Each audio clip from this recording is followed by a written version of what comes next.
sini kami akan memenuhi mata kuliah Entrepreneurship dan Leadership dari Ibu Rahmadani Pane Eskom Mkom, dan kami menjelaskan tentang kepemimpinan, hal-hal yang wajib dimiliki seorang pemimpin, masalah-masalah yang harus ditanggungjawab oleh seorang pemimpin, dan sikap seorang pemimpin kepada bawahannya. Dengan Bapak siapa, Pak? Saya Christian Indonesia. Oke, Pak. Saya akan menanya, Bapak kan sudah memimpin perusahaan ini, Pak. Bisa dibilang sudah berapa lama, Pak? Abdi ini ya, sudah memimpin Abdi ini berapa lama, Pak? Kurang lebih 2 tahun, 3 bulan. Lumayan lama juga ya, Pak. Jadi Pak, saya mau nanya nih, Pak, apa itu kepemimpinannya, Pak? Kepemimpinan itu kan dia dari kata pemimpin. Iya, Pak. Pemimpin itu adalah orang. Ya, jadi kalau kepemimpinan itu adalah ya biasanya orang yang dapat mengatur, ya, mengatur untuk hal-hal yang baik, positif, ya, yang dapat mempengaruhi, yang dapat untuk mengikuti dia, ya. Jadi memimpin itu bukan bicara soal ketua, ya, bukan bicara soal siapa yang lebih tua, siapa yang lebih pintar. Tapi kepemimpinan itu nggak harus bicara soal umur, ya. Kepemimpinan itu dapat mempengaruhi lah, kalau kita dapat mempengaruhi orang di sekitarnya untuk mengikuti dia, ya. Itulah kepemimpinan. Jadi bukan tergantung umur juga ya, Pak? Nggak ada hubungan sama umur, ya. Selama ya sama seperti saya di sini, saya stand up link, saya masih berapa di sini, masih 32 tahun. Tapi yang saya pimpin di sini, ada yang sudah umur 50 tahun, ada yang sudah umur 40 tahun, ya. Ini nggak bicara soal umur, tapi bicara soal kita dapat menarik dia untuk mengikut kita. Itulah kepemimpinan. Statement, Pak. Seorang pemimpin dan ke dalam suatu kepemimpinan, ya. Kalau untuk pemimpin itu intinya nggak boleh lah dia takut. Itu pertama. Bukan berarti dia mau anggar jago. Setiap ada masalah, tadi kan bicara soal masalah. Iya, Pak. Ya, dalam yang case-nya masalah, ya, jadi ya jangan pernah takut, jangan pernah kabur. Ada masalah, di situlah dilatih kepemimpinan itu, ya. Bukan berarti kita nganggar jago, enggak, ya. Kita kan datang ke sana, kita jumpa apa masalahnya, kita tahu masalahnya, kita diskusikan. Nah, dan untuk apa itu pun seorang pemimpin jangan terlalu cepat membuat keputusan. Keputusan ya, Pak. Ya, keputusan itu penting. Ya, keputusan itu perlu dipertanyakan juga kepada tim. Ini mau ke arah mana? Jangan terlalu sering membuat keputusan secara individu, otoriter. Berarti harus memikirkan matang-matang dulu ya, Pak. Harus gotong royong berpikir ini. Ya, sama seperti saya di sini, ada masalah, saya panggil mandor itu. Apa maunya? Bagaimana? Masalahnya seperti ini. Nah, pendapat kalian seperti apa? Nah, jadi kita putuskan. Jadi bersama-sama memutuskan. Bermusyawarah ya, Pak. Musyawarah. Dari putusan dari tim ini kita bawa ke sana. Seperti apa kepada masyarakat. Ya, kalau dari masyarakat terima, ya silahkan mau kemana pun. Intinya untuk dalam suatu masalah, ya jangan pula kita kabur, ya, jangan pula kita lari. Ya, tetap dihadapi. Kalau ada masalah harus dihadapi, ya, bersama dengan tim, jangan sendiri-sendiri, ya. Baru untuk jujur tinggi itu tetap namanya sikap seorang pemimpin itu harus jujur, itu aja satu. Berarti prinsip yang Bapak miliki adalah kejujuran ya, Pak? Kejujuran atau integritas, ya, itu nomor satu sama saya. Sama ownership atau rasa memiliki lah, rasa memiliki dari tim ini, ya, menyayangi tim ini, itulah. Karena kan, Pak, kalau misalnya kayak kita takut sama atasan, belum berarti kita menghargai dia. Iya. Belum tentu kan kita menghargai.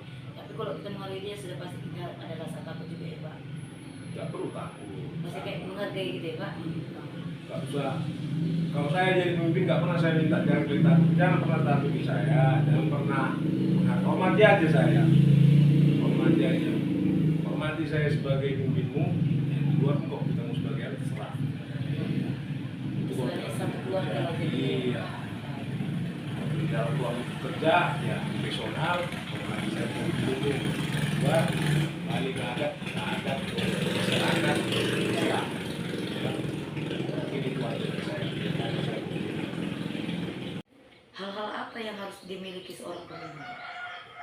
Yang pasti pertama yang harus dimiliki seorang pemimpin, pertama dia harus jujur dulu. Ya, dia harus jujur. Ya, itu sikap yang harus dimiliki semua pemimpin. Ya, kalau udah pemimpinnya tidak jujur, ya gimana anggota yang mau percaya? Karena kita jujurnya makanya anggota itu percaya sama kita. Mereka mau mengikuti kita. Itu sikap pertama, harus jujur. Ya, kedua, dia harus mau memberikan contoh. Ya, dia harus mau langsung turun tangan ke bawah. Ya, jangan cuma tahunya menyuruh. Ya, itu yang kedua. Sikap yang ketiga itu, ya seorang pemimpin itu harus bisa juga sebagai orang tua. Ya di mana saat ada anggota itu sedang berbeda pendapat atau sedang berkelahi, ya dia sebagai penengah. Ya, dia netral. Jangan dia memilih kepada si A dulu, berpihak kepada satu orang. Ya, nah, paling tidak, ya itulah sikap pemimpin yang harus dia pakai. Ya, teladan juga lah, jadi teladan. Intinya jadi teladan lah. Tapi sikap pertama selalu saya tinggi itu jujur. Ya, jujur pertama. Karena kalau nggak ada jujur, ya nggak bisa. Sikap di dalam kerjanya atau sikap dalam organisasi, ya pasti satu harus tegas. Itu udah pasti tegas. Ya. Apakah selama Bapak memimpin, Bapak pernah mengalami masalah-masalah? Selama di upbuilding ataupun suatu organisasi pasti ada masalah. Ya, kalau nggak ada masalah, apa yang mau dikerjakan dalam suatu tim tersebut? Nggak ada. Pernah nggak masalahnya itu Pak melebihi batas kita? Maksudnya kayak Bapak pernah nggak mengalami masalah itu? Ini belum pernah nih masalah yang terjadi. Kok bisa gitu? Pasti pernah. Ya. Ya, apalagi di perkebunan. Ya, pasti pernah. Saya lulusan dari pertanian, ya kan? Tapi di perkebunan ini saya harus menguasai namanya ilmu sosial. Saya harus menguasai namanya ilmu hukum. Saya harus menguasai lagi namanya ilmu ekonomi. Padahal saya lulusan dari pertanian. Hubungan sebenarnya, tapi harus saya ketahui ini semua, harus saya pahami. Karena ini adalah ruang lingkupnya sekarang. Jadi masalah itu tadi contoh kita dalam ruang lingkup sosial. Bagaimana contoh masyarakat demo, masyarakat ada membuat palang-palang di sini, ya apa yang kita lakukan? Ya, akhirnya kan sosial juga berkomunikasi dengan masyarakat setempat, apa yang mereka inginkan, apa yang mereka butuhkan, kita koordinasikan baik sama pimpinan seperti itu contoh. Pernah nggak Pak waktu saat masalah itu ada tuh pengen menyerah gitu Pak? Oh, sampai saat ini belum Pak. menyerah. Berarti masih kuat ya Pak? Oke. Belum pernah menyerah. Belum pernah menyerah. Karena apa ya? Ya saya selalu berpikir gini. Ya, saya melakukan hal yang benar. Ya, saya juga berdoanya. Ya, saya melakukan benar, hal yang berdoa juga. Ya udah. Selama saya nggak melakukan hal yang salah, kenapa saya harus merasa mau menyerah? Ya. Orang-orang yang mau menyerah itu ya dia melakukan kesalahan. Aku nggak melakukan kesalahan. Makanya saya nggak pernah. Makanya saya bilang nggak pernah. Bagaimana Bapak menyikapi masalah-masalah itu? Contohnya ada orang datang gitu. Kayak kemarin kejadian mungkin Bapak ada demo, ada masalah. Bagaimana Bapak menyikapi? Apa Bapak diam atau Bapak datangin, Bapak musyawarah sama mereka atau seperti apa? Atau Bapak suruh bawaan Bapak itu untuk Kalau yang pertama, kemarin ini baru aja kejadian ini ya, kejadian demo.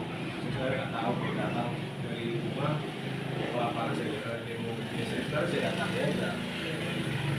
Karena kebetulan kan wilayah saya, wilayah luar. Jadi saya datangi, sebenarnya nggak tahu apa kasus ini sebenarnya. Saya datangi aja.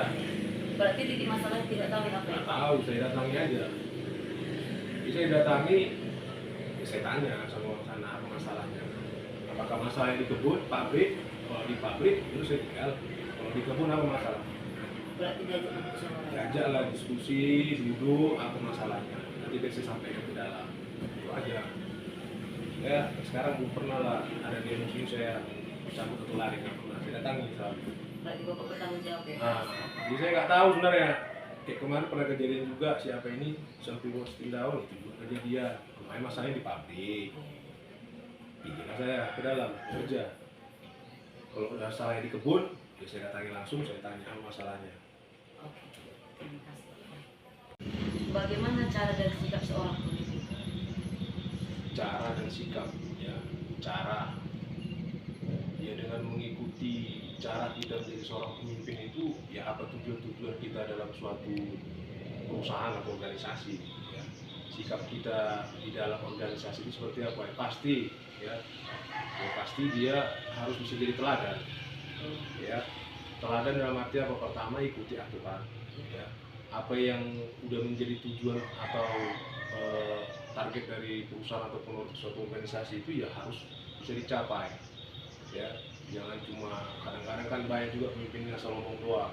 Iya. Ya, tunjukkanlah juga kalau pemimpin itu ya sikapnya sesuai dengan perkataan. Apa yang dia bilang A, ya lakukanlah dengan A itu juga. Terkadang kita cuma bilang A, tapi tidak dilakukan A itu, ya. Dan pemimpin itu, sikap seorang pemimpin itu juga memberikan contoh. Itu yang paling penting, ya. Terkadang kita melihat ada pemimpin bilangkan menyuruh ini, menyuruh itu, mengaturkan ini, mengaturkan itu, tapi dia tidak memberikan contoh kepada anggotanya. Seperti ini cara kerjanya, ya. Itulah perbedaannya. Jadi selalu bilang apa beda pemimpin sama bos, ya. Bos itu mengatur, pemimpin itu dia selalu memberikan contoh. Seperti ini pekerjaannya, ayo kita contohkan, kita simulasikan, ya. Seperti itulah kalau sikap sebagai seorang pemimpin. Berarti pemimpin harus bertanggung jawab juga ya Pak? Bertanggung jawab pastinya, Pastinya Pak. ya. Dia bertanggung jawab untuk pekerjaan dari timnya itu sendiri. Di sini kami akan memenuhi mata kuliah Entrepreneurship dan Leadership dari Ibu Rahmadani Pane Eskom Mkom, dan kami menjelaskan tentang kepemimpinan, hal-hal yang wajib dimiliki seorang pemimpin, masalah-masalah yang harus ditanggungjawab oleh seorang pemimpin, dan sikap seorang pemimpin kepada bawahannya.